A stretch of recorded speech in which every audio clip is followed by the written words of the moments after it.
Hey everybody, this is Dr. Langdon, board certified pediatrician, mom of 6 and grandmother to 3, and very excited about Halloween. Of course, I have several Halloween dresses because that's just part of having a peds vibe.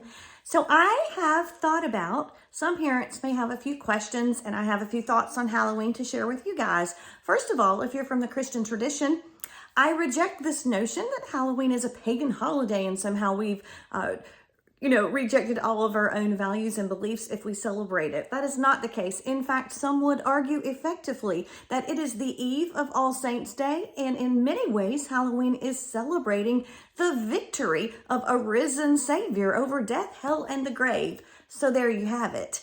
I do celebrate Halloween and I love it, and my kids have always loved it. And what a fun, imaginative time, because I also love cosplay, and how cool is it to collect candy anyway? So a couple of tips. First of all, we generally recommend, we being the American Academy of Pediatrics, that kids under 2 not have excessive sugar. So I'm not saying to be a spoil sport and ruin Halloween for them, but just be aware that we don't want excess sugar. Now, I will say, I would rather you not risk your kids' relationship with food and come down hard at this holiday and say, we don't celebrate it because we will not allow the first morsel of sugar to cross the lips of our precious children.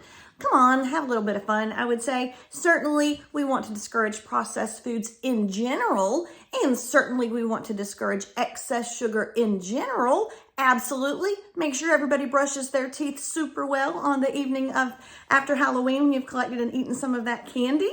But I do think it's perfectly fine to enjoy a fun celebratory holiday briefly. Now, I want to share a few things. Some people are very, very afraid of artificial colors. Not that they're wonderful. Processed food is not wonderful, but it is not the truth that only the United States has them and Europe doesn't have them. They just have them under different names, and they have been tested. The biggest problem with them is that they're in the middle of processed foods, and they're not actually as dangerous as many people would make them out to be. The other thing I want to discuss is that parents have routinely assigned bad behaviors to an excess of sugar intake. A lot of that is the placebo effect, and that is if the parent expects the child to act differently, they do.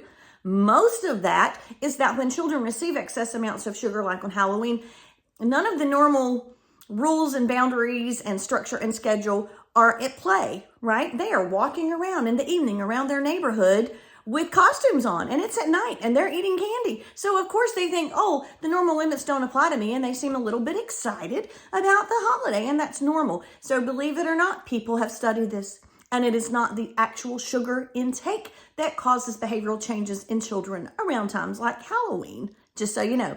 Also, you should know that it's important not to assign a moral value to any particular food. Now, obviously, we don't want excessive candy in children's lives on a daily basis, on a regular basis, but I don't want you saying that candy is bad, that pastry is bad, this green bean is good. Now, yes, fruits and vegetables are healthier. I've done a lot of videos on encouraging 5 servings a day of very colorful fruits and vegetables. Obviously, that's true.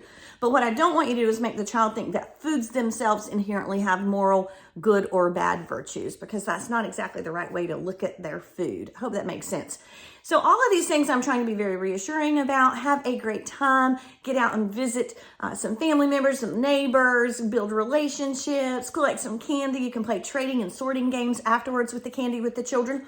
Here's the one and only caveat that I feel extremely strongly about, and it is actually kind of gross, and I hate to have to even talk about it on such an otherwise happy video, but there is always, every year, a spike of pediatric pedestrian deaths on Halloween. That is children who are hit by cars when they're out trick-or-treating, which is the saddest thing in the whole world.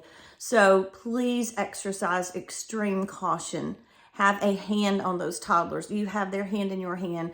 If you're out driving on Halloween night, exercise extreme caution as well. So that's sort of the only sad part of this video, is it is actually true. That one's not a myth, that there are pediatric pedestrian deaths on Halloween more so than any other day in the rest of the year. So very, very sad. Please be careful. But otherwise, if you are careful with traffic, this can be a really fun holiday. I hope you guys enjoy it, take lots of pictures, and make some sweet memories. Thanks.